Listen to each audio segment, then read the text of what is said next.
sonyaka.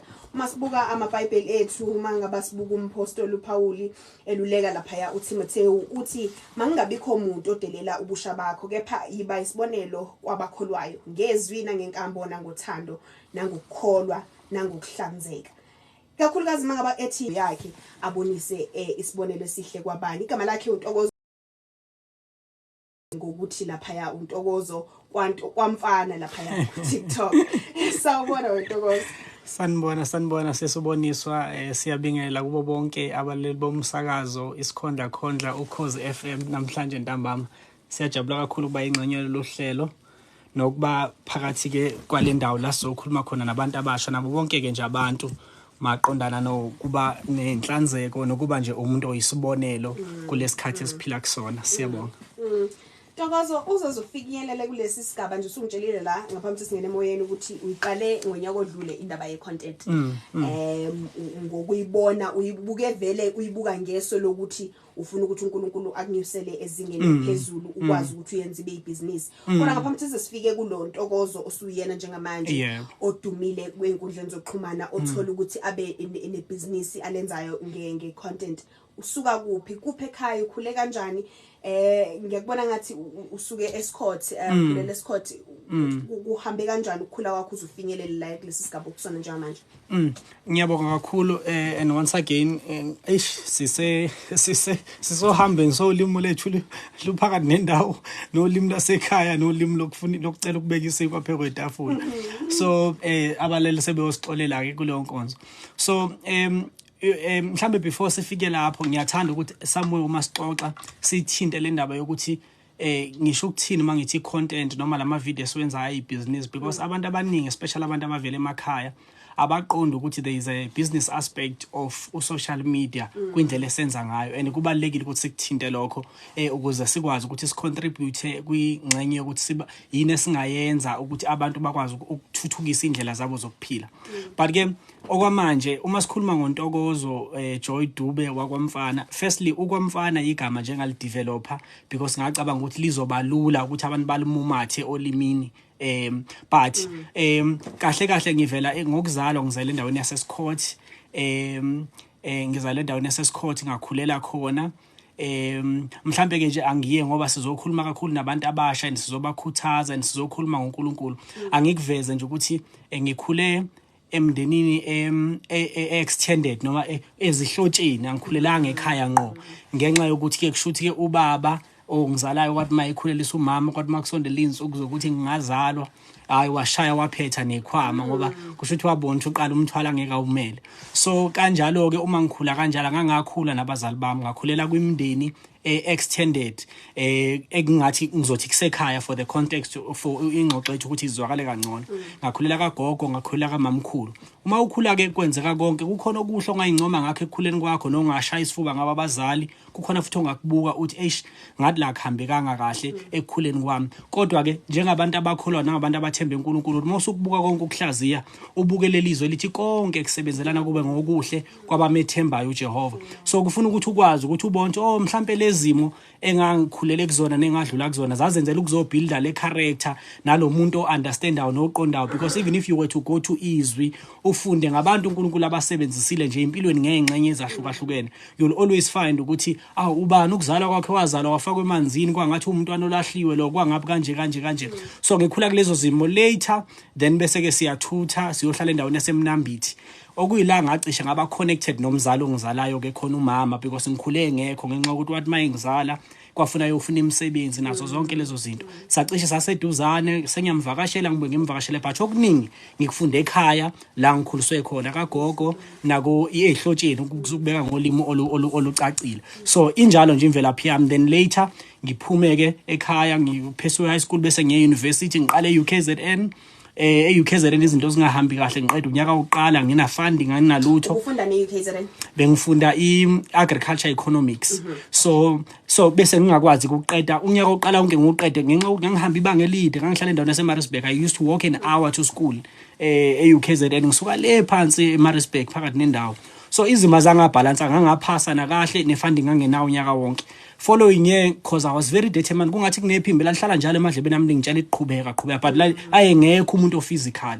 So ngayi duty ngafike ngaregister ngaqala khona kanti uNkulunkulu ilazo oqala khona impilo yami ngafike ngenza kahle ngonyaka wesibili ngathola funding, but the rest of isikhathi before I would used to travel ngebus ngisuke eHowick ngeMaritzburg. It was just a very long journey, but uma sengihlala manje ngibuka uNkulunkulu wayebuild i-character and wayenenhloso. So mhlawumbe masiqala nje ingxoxo yethu singaqala sibuke lezo zinto ukuthi abantu abaningi uma bebuka izimo zabo zokuzalwa bayibuka noma mhlawumbe izimo nje zempilo ezibehlelayo bazibuka bese bezidefine njengenhloso nangenjengezizathu sokuthi why bona izinto ezinhle ezingabehlakelile.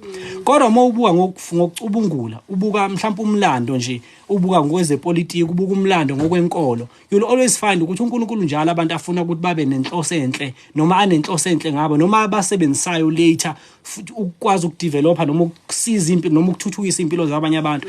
Isikhathi esiningi abantu abahamba uhambo uma usulubuka ubone ngathi ayi ngangeke ngilunge lapha, kodwa that's where ukuqonda kuvela khona, that's where ukuthobeka kuvela khona, that's where ukwazi ukuthi umuntu uthi esalivula nje umlomo ukwazi ukuqonda ukuthi udeep kangakanani kwesimo akusona kuvela khona, because ezinye zezinto you can only understand them if uke wathi ukudlula nje umlilo nothi ukufudumele kancane. So uNtokozo lo muntu namhlanje ke ngaziwe enkundleni njengoNtokozo Dube kwaMfana because of i-character esesiyibuildile noma ingxenye empilo esiyivezile lapho khona sikhuthalele khona ukucleana engakufunda kakhulu ekhaya la ngivela khona. Yeah. Right. Sizokhuluma ngale ndaba yebusiness usha nayo ucabangayo ukuthi uyafisa ukuthi ayenze lento ye content, uyafisa ukuthi athathe ingxenye yempilo yakhe nje ayenze business akwazi ukuthi agcine esezitholela imali, ngoba ngiyakubona ukuthi uyenza part time uyasebenza futhi usho ukuthi awuyenzanga nje ngoba uthi angikuthola umsebenzi, uyenze ngoba ubona ukuthi kuningi engingakwenza, kuningi engingakuthola okuyimali namathuba engazivulela wona iminyaka engazivulela yona. Ngifuna ukuthi sidayise bese siyabuya siqhubeka sikhuluma noNtokozo Dube uNtokozo Dube kwaMfana lapha ku TikTok ngihamba uyombheka mlalelo Khosi FM njengoba sikhuluma naye namhlanje kuhlelo uNkulunkulu nomuntu omusha. Nkosi yami uyizibela mfo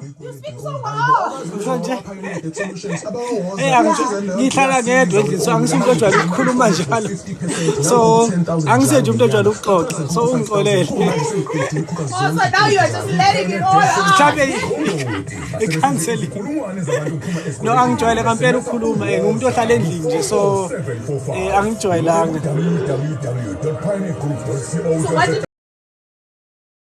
Ngenze i-cost and management accounting and ngangidabula ngempela ke ngangishaya ngo 90 80 yabo uma kunalento ehleli kuwe nje. But did you do accounting in high school? Yes. I did accounting in high school. But how did you end up in agriculture? Because ngangingathathwa kwezinye indawo, so ngagcina sengithathe agriculture economy. Initially ngangifuna iBcom eUKZN, so ngabona ukuthi hayi bagcina bengithatha la ngavele ngathi angingene ngangizobona ngenze njani ngaphakathi. Hey but what mangahlangana amafunding ke ngabona ukuthi ayikunzima, yabona. Wagcina ke Yes.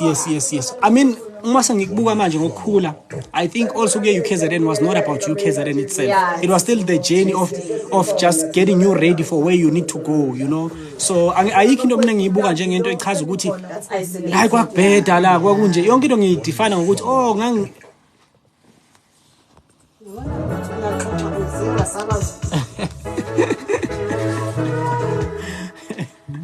Umsakazo hamba phambili Khosi FM uhlelo uNkulunkulu nomuntu omusha uhlezi nami uboniswa Moto Mzebe channel la ekuwona umsakazo wakho uKhosi FM. Njengoba sikhuluma namhlanje nomuntu omusha, igama lakhe uNtokozo Dube. Sibuka nje ukuthi umuntu omusha iba isibonelo esihle ngenkambo yakho nezinto nje ozenzayo, indlela oyenza ngayo, ikakhulukazi mase kuyilesi sikhathi sama holiday njengoba siyasibona ukuthi kuyashintsha nje ukuhlala ikakhulukazi kubantu abasha empilweni yomuntu omusha mase kuyilesi sikhathi. Ntokozo ngifuna ukuthi sibuye la sizokhuluma ngendaba yokuthi uma ngaba sithi umuntu omusha kabe isibonelo njengamanje kunenqwaba yabantu abasha ababukela kwena abathi mabebona ukwenza umsebenzi owenzayo lapha ya ku social media babukele kwena, mhlawumbe ungathini kulabo bantu abasha ababukela kwena kakhulukazi kule ngcenye yokuthi uthathe into vele nje eyenziwa wonke umuntu cleaner, kodwa abaningi ababesilisa bayenzayo yebo, kodwa wayethatha wena wabese wayenza indlela yokuphila. Yeah, no, asibonge I think into engifisa siqale kuyona ukudefine ukuthi iyini lento yesiphithiphithi sama video esiyibona kulezi insuku ko TikTok ko Instagram kubantu abakwizinkundla zokuxhumana ukuze nabazali because sometimes uma ingane ziqala emakhaya noma abantu abasha beqala emakhaya bephithizela ngamafoni sometimes ke kube nokungaqondi uthola ukuthi abazali bayi discourage noma bayayithunaza lo mfutho womuntu omusha ukuthi hayi no ungayenzi lento ngoba mhlambe ithema yafika kakhulu ngabantu beveza ingcenye zempilo ebezinokuhlambalaza ukukhuluma izinto ezingenayo i-direction kanjalo so asikuzange sibe nethuba lokuyibuka nangenye indlela ukuthi imapha amanye ama-possibilities akhona kule ngcenye yokuphila. So i-social media ungayisebenzisa ize indlela yokuveza indlela ophila ngayo nje wena as a person njengomuntu ukuthi mina ngiphila kanje but kuleyo ndlela owenza ngayo likhona ithuba lokwazi ukuthi uphinde umeme noma uinvite i-income ngokwezezimali ngokuthi asike sije for an example umuntu oculayo athi hayi mina nje ngizosenza uTikTok wami ngifuna ukucula ngoba ngiyazazi ukuthi nginephimbo lelo phimbo leli ngakulida ukuthi ukwazi ukuthi ukuconnecta nabantu abarecordayo abantu abasemathubeni nabantu ke mhlambe kanjalo uyabona omunye uzothi hayi noma mina ngusomabhizinisi ngidayisa mhlambe izingubo ezithungiwe kanjalo usocial media uba yithuluzi ke ukwazi ukuthi umarket lezo ndawo ukuze uzokwazi ukuxhumana nabantu ukhande uveza ingcenye ethile zomsebenzi wakho ukuze uzokwazi ukuthi umuntu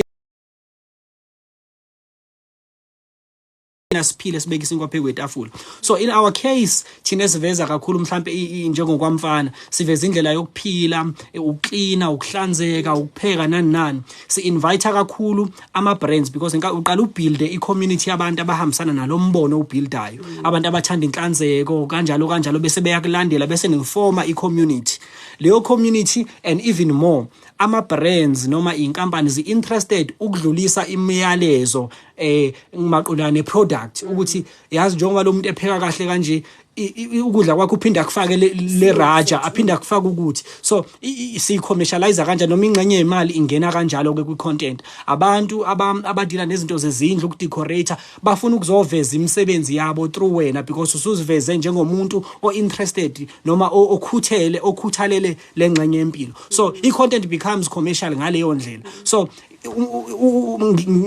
sibuka izimo zempilo emphakathini esiphila kuyona bengizothi ezinye zezinto imphakathi yakithi engafanele izibukele kude kakhulu but noma kunjalo kufanele siphinde sikhumbuzane ukuthi buka phela nawe ukuthi yini oyisa ku social media ngoba abantu bagcina sebeyusenzisa social media noma izinkundla lezi zokuxhumana ukuletha mhlambe nezinto ezidinga nje imndeni ekhaya indaba zemndeni ekhaya indaba kanjalo bagcina sebesifaka mhlambe ngizothi endaweni mhlambe obekungafanele siphuthumele ukuthi lezo zinto mhlambe sizilethe emphakathini ngoba vele mhlambe ukuze kudileke kangcono nazo zidinga inkundla ehlukile kunenkundla enabantu bonke so but u-social media uyingcenye enkulu yendlela yokwazi ukuphila esikhathini samanje bengingabakhuthaza kakhulu abantu abasha nabantu abaningi ngendlela ezahlukahlukene ukuthi bathole indlela yokuparticipate noma ukuba ingcenye yalolu hlelo olusha lokwazi ukuxhumana nabantu.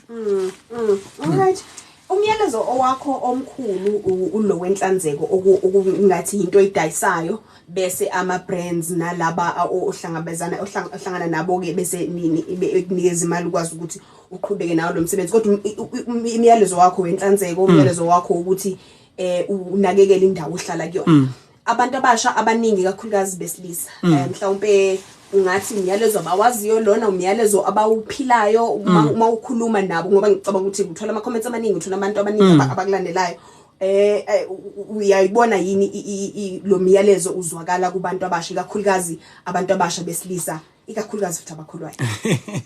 Siyabonga kakhulu umbuzo othanda ukuthi ube nama side ahlukahlukene because ngokosiko lwempilo even if sikholwa ngokujwayelekile kwendlela yokuphila yasemakhaya noma yakubla sikhona kunemisebenzi esike yaqoqwa noma yacategorize njengokuthi lemsebenzi ngabantu besifazane noma ngabe umuntu uyakholwa uyamthanda uNkulunkulu but usiko lwempilo yalavela khona lusenomfakela kwindlela abuka ngayo impilo nomuntu nje in general so kunalento yokuthi imisebenzi ethile abantu abathile so uthola ukuthi abantu abaningi aba celebrate noma abajabulela lo hlelo lomsebenzi engwenzayo isikhathi esiningi kuba abantu besifazane but ngoba sometimes especially abantu abadala ngiqale lapho ingoba bakwazi ukuthi lo mlayezo bayakwazi ukubona uma ekhona umuntu omusha okwazi ukwenza ingane uThabo ingane uSibu engakwazi ukuthi la phakathi kwekhaya abe ilunga lomndeni elenza impilo ibe ngcono ngoba uparticipate noma ukuba ingxenye yokuba sekhaya ukline ngaphandle ukuthi ngihlala kakhulu emadolobheni imisebenzi kakhulu yangaphandle kakhulu izandla zami zijulile ngoba ngafundiswa kakhulu ngisagobile ngisemanzi uyabona and futhi ngikudlulisa ukubonga kubazali you know sometimes sigcila kakhulu uma sibuka impilo zasemakhaya sigcila kakhulu kwizinto ezingahambanga kahle singabuki izinto kodwa ezithemo osumdala zahamba kahle kuwena so abantu kwesinye isikhathi abantu besilisa bayasala abanye bakubize ngamagama but abanye futhi bayiqonda lento yenza bayibona kahle nabanye ngisho bekubiza ngamagama bayayibona into zami ukuyenza ukuthi ngoba phela usiko lendlela yabakhule ngayo nabaphila ngayo sebegcina befaka lokhu nalokho but umlayezo wethu uqondile futhi muhle kakhulu ngizothi abantu bayawuthanda nababade bowubukela kude zisondele eduzane kade bethi hayi mhlawumbe wena ubulili obuthile ungazi ukuthi kuye kube sekuhlangana kanjani ukuthi izandla zakho zisebenze nobulili obuthile uyabona so but nje ngizothi kakhulukazi nabantu abakholwayo ngiyengibabona even kuma comments be celebrate abanye bethu inhlanzeko isondele kakhulu kuNkulunkulu and kungijabulisa kakhulu lokho especially uMax kukhuthazelwa abantu besilisa because umulela abazali bethu bakhala kakhulu ngendlela obaba bethu sometimes ababuye bengaqapheli ngakhona kwizinto zasemakhaya uyabona ogcina sekulimaza ubudlelwane basekhaya nendlela ikhaya kufuna lifudumale ngayo so izinto nje lezi kufuna sikwazi ukuzenza sonke imisebenzi sonke sabantu ekufuna sikwazi ukuthi sibe capable of ukuyenza ayinayo igender ngolimo oluqondile kuzwakala kahle ngiyafisa ukuthi siye ngasemaphethelweni wengqondo yethu namhlanje singakhuluma kube kuningi intokozo umuntu omusha onobuhlakani obuyisimanga ngifisa ukuthi sikhulume mhlawumbe ngabantu abasha ke manje njengoba sebegodukile bayemakhaya ubaqhuquzela ukuthi bangenza kanjani ukuthi bawuthokoze umsebenzi ngicabanga ukuthi kukhona naloko ukuthi mangawenza content wena manje uklina akuseyikona nje kuphela uklina so khona into eqhuquzelayo mhlawumbe nabanye badinga ukuthi bakhona bagqugquzela noma izinto bazocabanga ukuthi okay yabo mangenza kanje ngiyaqhuquzeleka ngoba ngiyazi ukuthi mhlawumbe ngelinye ilanga umvuzo yoba kanje uyabona mhlawumbe siqalela ngiyayithanda lo ibekayo ngoba mhlawumbe usubuka ukuthi kunengxenye yenzuzo mhlawumbe sesikhuthazwa inzuzo but umsebenzi usukusenziwa wena so inzuzo sometimes naleyo nzuzo ayifiki ngendlela oyibheke ngayo ngesikhathi osibheke ake ngibeke kanje uma sizokhuluma kakhulu ngomsebenzi wasekhaya nokusebenza nje in general o mhlambe makuthiwa ubuka lo msebenzi wakwamfana into yokuqala mina bengathi asiyithathe uma sibuka lo ukuba disciplined impilo ifuna umuntu odisciplined in general kufuna ube umuntu othi mawuthe ngizoyenza into noma uma kunesidingo sokwenza into uzibophezele ekutheni lento ngizoyenza and ngizoyenza ngendlela efanelekile sometimes umzimba wakho ngeke uvumelane nomqondo wakho but because umuntu engathi udisciplined une goal uyazazi ukuthi uma ngeke ngalungisa lokhu ngesonto umsombuluko nolesibili lami luzoqonda mawukuthi umuntu omusha uyafunda uyesikoleni uyazi ukuthi uma ngeke ngaayina ngesonto ongahlela nje into zami akubona umuntu ozoayina ngenza sure kodwa ukuthi zonke izinto zami zime ngomumo kuzokwenza ukuthi iviki lami ngingabambezeleki ngomsombuluko so lento ibuyela emuva ikhulume ngendlela nje yempumelelo indlela yempumelelo ifuna umuntu oneplan ifuna umuntu ohlelekile emqondweni ifuna umuntu ohlelekile ngokwenza kwakhe nje konke so uma seabantu abasha sithina siphokophele somewhere ngempilo sifisa ukuba into ethile kufuna kureflect ngezenzo zethu kufuna sihleleke kufuna sisifundise ukuhleleka izwi liyakukhuthaza kakhulu ukuhleleka uma ufunda izwi likhuluma kakhulu ngehierarchy ngeorder uNkulunkulu likhuluma ngayo yonke into so kufuna nathi likhuluma kakhulu futhi ngokuthi bukele entuthanweni vilandini kanjalo so kufuna ukuthi lezo wonke lawo ama elements akhulunywa yizwi o especially uma sabantu abakhulwa siwaphile singawakhulumi kuphela uma sihlangana enkundleni zokuxhumana osibonana ngokohlelo lokukhola ngoba yizo lezo ndlela zokuphila ezithi umuntu ekubuka nje ngokwenza kwakho abone ukuthi yazi lo muntu angimnikele liyathuba indlela ayithatha ngayo serious yonke into ayenza uyalideserve uvulelelo yamnyango yazi lo muntu ngisho kuthiwa kunje uyakudeserve lokho so indlela esiphila ngayo nendlela esiyiconducta ngayo sometimes ikhuluma ngendawo la siya khona noma singakafiki siyakwazi ukumbona umuntu ngokwenza kwakhe ukuthi lo muntu uma ufundizwe uthi uJesu ngelinye ilanga uma bembuza bethi siyobona ngani uma sekuzofika isikhathi salezinto uthi banini angicanga ukuthi banini nobuhlakani kanjalo bese ethi bukani uma kuzongena ihlobo nibona ngamaqabungu ihlahla ziqale zithele kanjalo so usuke ekhuluma ngomfanekiso ukuthi mase kuzofika lezo izikhathi ekhuluma ngezikhathi zokugcina nokubuya kwakhe ethi nizobona ngalezi zinto nempilo yomuntu injalo ngoba phela kuyizwa sifundi kuphela ukuye ekhaya ezulwini nokuhlaba nokubheka uNkulunkulu sifunda also how to conduct ourselves in general nje empilweni izwe sithatha kulo ukuyimiyalo kaNkulunkulu ngokuyophilela uNkulunkulu siphinde sithathe kulo ukuthi thina siphile kanjani empilweni so umuntu uyakwazi ukubona ngezithelo zakhe ngezenzo zakhe nje ukuthi yazi lo muntu uma kushintsha lesizini uzoya lapha ya so yiloko esingakukhuthaza kakhulu ukuthi more than inzuzo nayo yonke into buka ukuthi lokwenza kwami kuyenza kanjani impilo yami ibe ngcono kanjalo ngokubuka kanjalo kuzokwazi ukuthi kukhuthaze ukuthi izithelo zempilo yakho in daily basis uzozithola through indlela ophila ngayo. Amen. Siyabonga kakhulu Ntokozo wazoshiya namazwi anokuhlakani siyabonga kakhulu sicabanga ukuthi umuntu omusha uzwile ekhaya onendlebe uzwile uzothatha akuthathayo akwazi ukuthi akusebenzise naye empilweni yakhe. Sesivala nje abafuna ukuthi baxhumane nawe usikhumbuze ukuthi utholakala kuphi enkundleni zokuxhumana. Okay, ngiyayithanda kakhulu ke leyo. Siyabonga. No bengiyacela imindeni yonke emakhaya i-check noma ibheke uNtokozo Joy uma usearch nje kwamfana ku social media kuvela mina ngabe ku Facebook ngabe ku TikTok ngabe ku Instagram sisondele simfollow kwamfana ngoba uyithuluzi lomlayezo wokukhuthaza lezi zinto ebese zibukeke ezidelelekile emakhaya ko yonke indawo ukuze impilo zethu zikwazi ukuthi zibe ngcono so ku TikTok kwamfana but igama eliphelele uNtokozo Joy Dube kwamfana ku Instagram ku Facebook umsebenzi wethu awukho controversial asikhulumi ngezinto eziyalena le siveza nje indlela yokuphila engakhuthaza omnye umuntu ukuthi naye abe umuntu ongcono asiveze ukuthi thina khona okungcono ngasiveze ukuthi uma singazama sonke singaba abantu abangcono. Siyabonga kakhulu. Siyabonga. uNkulunkulu abusise umsebenzi wezandla zakho ube nempumelelo nje kuwo konke ofisa ukuthi uqhubeke ukwenze. Siyabonga kakhulu ube nathi namhlanje. Siyabonga ngethuba inkosi bosisi. All right. Kade sikhuluma naye ke uNtokozo Dube njengoba usumzwile ukuthi ukhona lapha enkundleni zokuxhumana ukuthi uNtokozo Dube komfana akade ke sibuka ukuthi abantu abasha babayi isibonelo kanjani kwabanye abakholwayo nabanye abantu abasha njengoba uMpostoli Paul ayala uTimotheo ethi akabe isibonelo ngenkambo yakhe nangokwenza ngezwi nangenhlanzeko nako konke abasha esikholwayo kumele kube ukuthi hleli njalo uveza izithelo zezwi esiphila uReggie Ndwandwe ezilonyaneni naye ngiyambona lapha ya uCrush Mdlalose noMusa Dludlu eNtumbane bonke ngibathola lapha ya ku Facebook bathu #uNkulunkulu nomuntu omusha njengamanje ngifuna ukuthi sihambe siye lapha ya kwintshumayelo yethu sasishiye phakathi ngesonto ledlule umprofeti Ntokozo Gwala uyaqhubeka ukukhuluma nabantu besifazane abasayingabodwana uyabayala uyabakhuthaza ukuthi impilo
Are we back now? Is our sound okay? Are we fine now? You're muted. Sengibuyile. Engabe ngiyaphi? Angabuyi.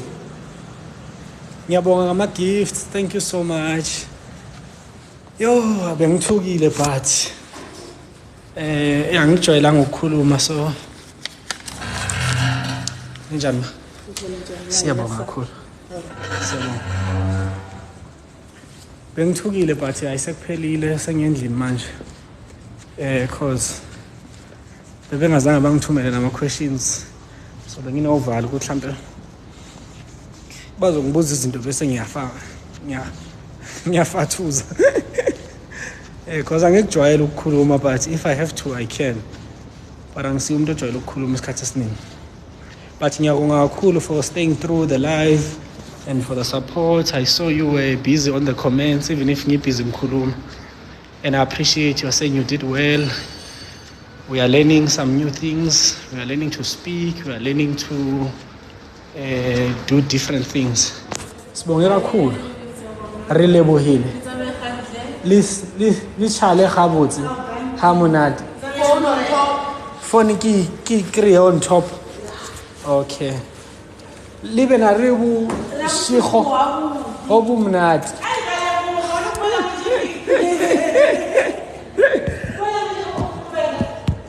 Naki mzulu kiyazama.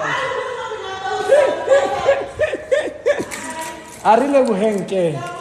Wango re ke abulela man. Hanya. Sorry.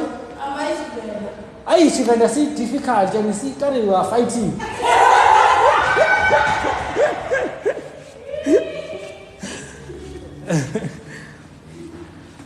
So siyabonga kakhulu. Siyabonga nje kakhulu ngiyaphuma manje sengiyangibuyela endlini. Thank you so much. I will have to sivenda like kuna kuba java ja ndangavasha. Sorry mama, what do I press here? I'm going on the ground floor. 2 K2. Thanks. So thank you so much. Let me jump out. I'm going home now. I'm going to drive home. Siyabonga kakhulu. Thanks a lot. Sizobuye sikhulume and we need to do our competitions. It's just that Umfana has been overwhelmed by umsebenzi lately. But soon. Nali mama la kwamfana. Asingene manje. Bese siyabaleka. We are leaving, getting some air. Yes. Okay, siyabonga kakhulu ngizodrive manje. Ngicela ukuthi ngithi bye bye. Thank you so very much. Thank you. Sizokhuluma. Thanks a lot. Okay, bye. Thank you so much. Yo, ngiyabonga. Okay, let me go now so that ngizodrive kahle. I mean, I'm just 10 minutes away, so I stay in like not far. Because right now I'm in Auckland Park. It's like 10-15 minutes away from where I stay now. Thank you. Okay, I'm gone.